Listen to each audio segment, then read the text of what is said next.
السلام علیکم میرے پیارے ریڈرز، ہوپ کرتے ہیں آپ سب ٹھیک اور خیریت سے ہوں گے۔ حاضر ہوں ایک اور نیو سٹوری کے ساتھ۔ میرا نکاح میرے چچا زاد فارس سے ہوا۔ چچا اور ہم لوگ ایک ہی گھر میں رہتے تھے۔ میں چونکہ والدین کی اکلوتی اور لاڈلی تھی، اس لیے خوش تھی کہ یوں میں والدین کے قریب ہی رہوں گی۔ اس سے پہلے میری خالہ نے اپنے بیٹے جاسم کے لیے میرا ہاتھ مانگا۔ وہ بھی ایک سلجھا ہوا لڑکا تھا، لیکن چچا ابا سے پہلے ہی رشتے کی بات کر چکے تھے، اس لیے ماں نے خالہ کو انکار کر دیا۔ نکاح کے اگلے روز ہی ہمارے ایک دور کے انکل فوت ہو گئے۔ میرے والدین اور چچا چچی بھی وہاں چلے گئے۔ میں گھر میں اکیلی تھی۔ فارس کی بہن لبنہ میری کزن ہونے کے ساتھ ساتھ دوست بھی تھی، جس نے مجھے فون کیا کہ میں گھر میں اکیلی کیوں بیٹھی ہوں، ان کے پورشن میں کیوں نہیں آ جاتی۔ لبنہ کی کال بند ہوتے ہی میں ان کے پورشن کی طرف آ گئی، جو کہ اوپر تھا اور ہم لوگ نیچے رہا کرتے تھے۔ میں لبنہ کے کمرے میں آئی تو سوچا کہ وہ خوش دلی سے میرا استقبال کرے گی، لیکن وہ وہاں نہیں تھی، بلکہ وہاں فارس موجود تھا۔ بڑی دیر کر دی مہرباں آتے آتے، فارس نے مجھے دیکھتے ہی کہا تو میں مسکرا گئی۔ کل بھی فوراً اوپر بھاگ گئی تھی، مجھے جی بھر کے دیکھنے بھی نہیں دیا۔ یار اب تو میں تم پہ حق رکھتا ہوں، فارس نے کلائی سے پکڑ کر مجھے خود سے قریب کرتے ہوئے کہا۔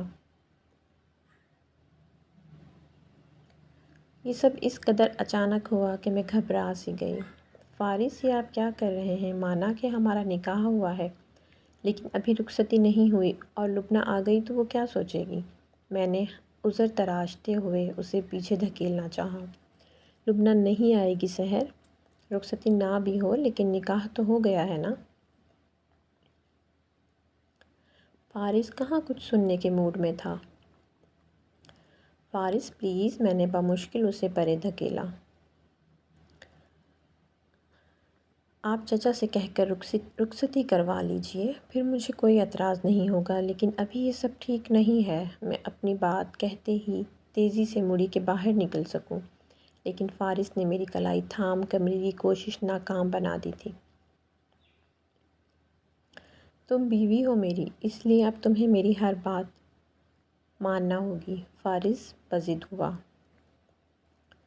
بیوی نہیں منکوحہ کہیں، جب رخصت ہو کر اس گھر میں آ جاؤں گی تب بیوی کہلاؤں گی۔ اور میں نے کہا نا، آپ کل ہی رخصتی کروا لیجئے، مجھے کوئی اعتراض نہیں، میں آپ کی ہر بات بخوشی مانوں گی، لیکن ابھی نہیں۔ میں اپنی کلائی چھڑواتی وہاں سے بھاگی تو سیڑھیوں پہ جاسم سے میرا ٹکراؤ ہو گیا، جو نیچے گھر کو خالی پا کر اوپر آنے لگا تھا۔ ٹکراؤ اس قدر برے طریقے سے ہوا تھا کہ وہ بروقت مجھے نہ تھامتا تو میں گر چکی ہوتی۔ فارس اوپر پہلی سیڑھی پر کھڑا یہ منظر دیکھ رہا تھا، جس نے مجھے جاسم کی باہوں میں دیکھ کر فوراً سے اپنے موبائل میں ہماری پک کلک کر لی تھی۔ سحر تم ٹھیک ہو؟ جاسم نے دریافت کیا، اور میں اس قدر حواس گنوائے بیٹھی تھی کہ اسے کوئی جواب دیے بنا وہاں سے دوڑتے ہوئے اپنے کمرے کی طرف آ گئی تھی۔ چند روز خاموشی سے گزر گئے، لیکن اس کے پاس سے فارس کی وہی ایک ہی ضد، لیکن میں کسی طور ایسی حماقت کرنے کے حق میں نہیں تھی کہ جس پہ بعد میں پچھتاوا ہو۔ اس کے ضد کے ساتھ ساتھ میرے مسلسل انکار کے بعد اس کا غصہ بھی بڑھتا گیا اور میں اس سب سے لا علم رہی۔ ایک روز گھر کے بڑے ایک شادی پر گئے تو فارس نے میرے موبائل پہ وہ پک سینڈ کی اور میں حیران ہوئی کہ یہ کیا ہے۔ تم اوپر آ رہی ہو یا گھر والوں کو بتاؤں تمہارے کرتوت؟ دیکھو سحر، مجھے غصہ مت دلاؤ، میری بات ماننے میں آخر حرج ہی کیا ہے؟ اس کی بات سن کر میرے رونگٹے کھڑے ہو گئے۔ اس لیے نہیں کہ وہ پک گھر والوں کو سینڈ کر دے گا، بلکہ اس لیے کہ جس سے میرا محافظ بنایا گیا تھا وہی مجھے بلیک میل کر کے ہراساں کرنا چاہتا تھا۔ مجھے شدت سے احساس ہوا کہ شاید میرے والدین نے اس شخص سے میرا نکاح کرنے میں جلدی کر دی۔ ٹھیک ہے، میں ہی نیچے آ جاتا ہوں۔ میں نے جواب نہ دیا تو فارس نے پھر سے میسج کیا، اور میں نے فوراً اس سے اٹھ کر اپنے روم کا ڈور لاک کر لیا اور سوچنے لگی کہ اب کیا کروں۔ فارس میرے کمرے کے دروازے کے باہر کھڑا پہلے تو نارمل انداز میں دستک دے کر مجھے دروازہ کھولنے کو کہتا رہا، لیکن جب بات نہ بنی تو اس نے غصے میں دروازہ پیٹنا شروع کر دیا اور پھر ایک دم ہی باہر خاموشی چھا گئی۔ مجھے لگا کہ وہ مایوس ہو کر لوٹ چکا ہوگا، لیکن ایسا نہیں ہوا تھا۔ اسے معلوم تھا کہ گھر کے دروازوں کی چابیاں کہاں ہیں۔ وہ چابی لے آیا تھا۔ چابی سے دروازہ کھلنے کی آواز پہ میں بوکھلا گئی کہ اب کیا کروں گی۔ میں بہت ڈر گئی تھی۔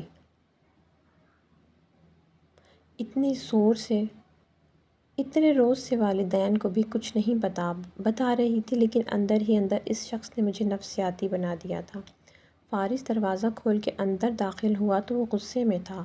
پچھلی بار تو لبنہ گھر پر ہی تھی، لیکن اس بار وہ بھی بڑوں کے ساتھ شادی پر گئی ہوئی تھی۔ فارس، ایک قدم آگے مت بڑھانا، ورنہ میں ماما بابا کو ابھی کال کر کے سب بتا دوں گی کہ نکاح کے بعد سے تم مجھے کتنا پریشان کر رہے ہو۔ میں نے شہادت کی انگلی اٹھاتے ہوئے اسے وارن کیا۔ ملاؤ کال اور بتاؤ انہیں جو بتانا چاہتی ہو، ذرا میں بھی تو سنوں۔ میں بھی انہیں وہ تصویر بھیجوں گا جس میں تم جاسم کی باہوں میں جھول رہی تھی۔ وہ شیطانی مسکراہٹ لبوں پہ سجائے ہوئے بولا۔ خدا کی کرنی ایسی ہوئی کہ جاسم کو خدا نے ایک بار پھر فرشتے کے طور پر یہاں بھیج دیا تھا۔ وہ بھی باہر کھڑا یہ سب کچھ سن چکا تھا، لیکن ہمیں معلوم نہیں تھا۔ فارس، کیسے مرد ہو تم؟ شرم آنی چاہیے تمہیں۔ تم جانتے بھی ہو نا کہ وہ محض ایک اتفاق تھا۔ وہ مجھے بروقت نہ سنبھالتا تو میں گر جاتی۔ پھر تم کیسے ایک عام واقعے کو اس طرح کسی کے سامنے پیش کرو گے کہ دو لوگوں پہ تہمت لگا کر؟ میں نے تعصب سے اسے دیکھا تھا جو انسانیت کے درجے سے گر چکا تھا۔ تہمت نہیں ہے، بلکہ یہی سچ ہے کہ تم اسی کی وجہ سے میری بات کو مان نہیں رہی۔ مجھ سے نکاح تو صرف والدین کی بات مان کر لیا، ورنہ تمہارے دل میں تو وہی ہے۔ فارس، یہ کیا بکواس کر رہے ہو تم؟ جاسم بھی تیزی سے اندر داخل ہوا۔ بکواس نہیں، یہی سچ ہے۔ اور تمہیں کیوں اتنی تکلیف ہو رہی ہے؟ کیوں؟ جب گھر والے گھر پہ نہیں ہوتے تب ہی یہاں آتے ہو؟ فارس نے شک کا زہر انڈیلا تو ہم دونوں ساکت رہ گئے، کیونکہ مجھے امی نے یہاں بھیجا ہے تاکہ میں سحر کو اپنے ساتھ لے جاؤں۔ ان کی طبیعت ٹھیک نہیں ہے اور اس بارے میں ان کی خالہ جان سے بھی بات ہو چکی ہے، اس لیے بہتر ہوگا اپنی سوچ کو صاف رکھو اور یہ گھٹیا الزامات لگانا بند کرو۔ جاسم نے غصے سے فارس کو گھورا۔ یہ کہیں نہیں جائے گی، اب میری بیوی ہے تو کہیں بھی جانے کے لیے اسے میری اجازت درکار ہے، فارس نے تنک کے جواب دیا۔ فارس، ابھی میں ماما بابا کے گھر پہ ہوں، ابھی تم یوں مجھ پر حکم نہیں چلا سکتے۔ اور جاسم بھائی بتا رہے ہیں نا کہ خالہ کی طبیعت ٹھیک نہیں ہے، تو اس میں حرج ہی کیا ہے جب ماما بھی اجازت دے چکی ہیں۔ میں بھی راہ فرار چاہتی تھی کہ کسی طرح فارس کے عزائم خاک میں ملا سکوں۔ کہہ دیا نا تم کہیں نہیں جاؤ گی۔ فارس بھی بضد ہوا تو میں نے ماما کو کال کی، جنہوں نے مجھے جاسم کے ساتھ جانے کی اجازت دے دی۔ میں فارس کے غصے کے باوجود وہاں سے چلی گئی کہ وہ جو چاہتا تھا وہ بھی تو غلط تھا۔ عام حالات ہوتے تو شاید میں اس کی بات مان بھی لیتی۔ کچھ روز گزرے تو اس نے گھر والوں کے سامنے کہہ دیا وہ مجھ جیسی بدکردار لڑکی سے شادی نہیں کرے گا۔ پھر اس نے لبنہ کو بھی ساتھ ملا لیا اور میری چچی جو پہلے ہی اس شادی کے حق میں نہیں تھیں، اپنی بھانجی کو بہو بنانا چاہتی تھیں۔ اس وقت وہی ان دونوں کی سب سے بڑی سپورٹر تھیں۔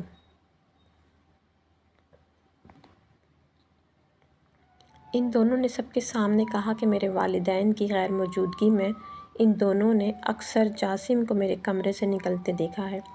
میرے تو پیروں کے نیچے سے زمین ہی نکل گئی کہ آخر یہ مجھ پہ اتنا بڑا الزام کیوں لگا رہے ہیں۔ یہ صرف فارس کا گندا انتقام تھا جس کی بھینٹ میں چڑھ گئی۔ دراصل وہ بھی مجھ سے نہیں، اپنی خالہ کی بیٹی یاسمین کو پسند کرتا تھا اور اسی سے شادی کا خواہاں تھا۔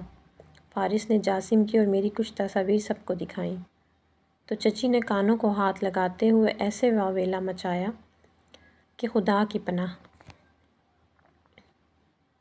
ماما نے مجھے تھپڑ مارنے کے بعد کہا کہ تم جیسی اولاد سے تو اچھا تھا کہ ہم بے اولاد ہی رہتے۔ میں نے لاکھ صفائیاں دینا چاہیں لیکن میرے اپنے ہی والدین کا مجھ سے بھروسہ اٹھ چکا تھا۔ پھر جاسم اور خالہ کو گھر بلوا کر اچھی خاصی سنائی گئی۔ وہ بھی ان سب باتوں کی تردید کرتے رہے لیکن کسی نے ہماری ایک نہ سنی۔ سب کو مطمئن کرنے کے بعد فارس نے وہیں کھڑے کھڑے سب کے سامنے مجھے طلاق دے دی تھی۔ کوئی کچھ نہ بولا۔ طلاق کی تمام کارروائی ہوتے ہی ماما نے بابا کی جانب دیکھ کر جاسم سے کہا، جاؤ اب اس سے نکاح کر کے اپنے ساتھ ہی لے جاؤ۔ ہمیں ایسی اولاد نہیں چاہیے۔ میرا نکاح جاسم سے ہوا اور ذلت کی چھاؤں میں اس گھر سے مجھے ہمیشہ کے لیے رخصت کر دیا گیا۔ کہتے ہیں نا کہ کسی پہ تہمت لگانے سے عرش پری بھی ہل جاتا ہے۔ جاسم اور میرا کردار بے داغ تھا لیکن ہمیں کیا کچھ نہیں کہا گیا تھا۔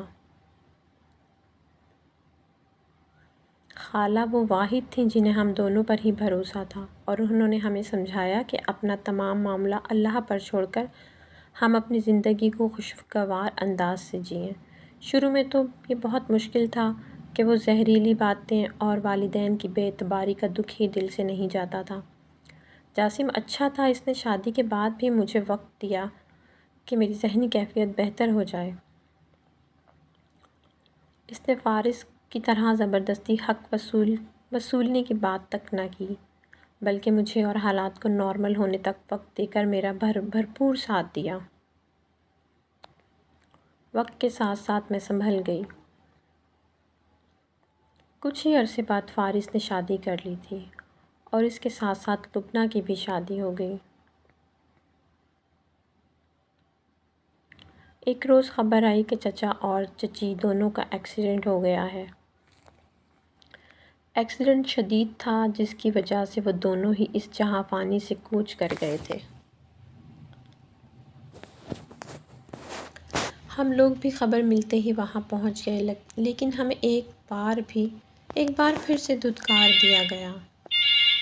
میں ماما بابا کو ایک بار پھر سے دیکھ کر دل برداشتہ ہو گئی کہ انہیں اپنی بیٹی کی یاد نہیں آتی، مجھ پہ ترس نہیں آتا، بلکہ خالہ اور جاسم نے میرا بہت خیال رکھا، مجھے بہت پیار دیا کہ ان کا پیار میرے زخموں کے لیے مرہم ثابت ہونے لگا۔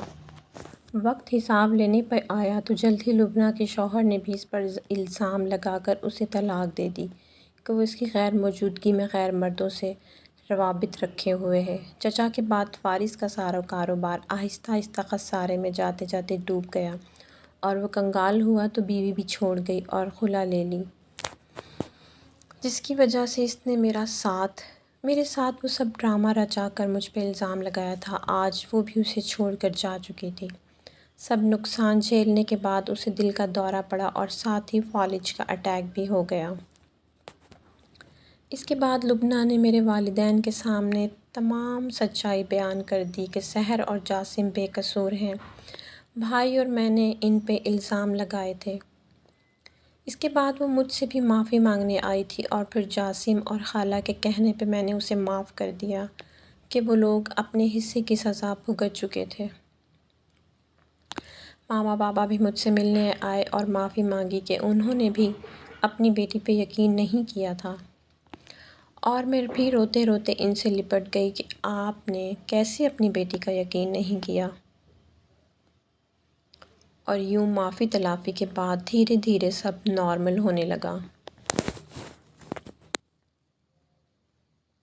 میں اپنے گھر جاسم کے ساتھ بہت خوش ہوں، بہت پرسکون زندگی گزار رہی ہوں۔ آج ہمارے آنگن میں 2 پھول ہیں، ایک بیٹا اور ایک بیٹی، جن کے دم سے میرے آنگن میں بہار ہے۔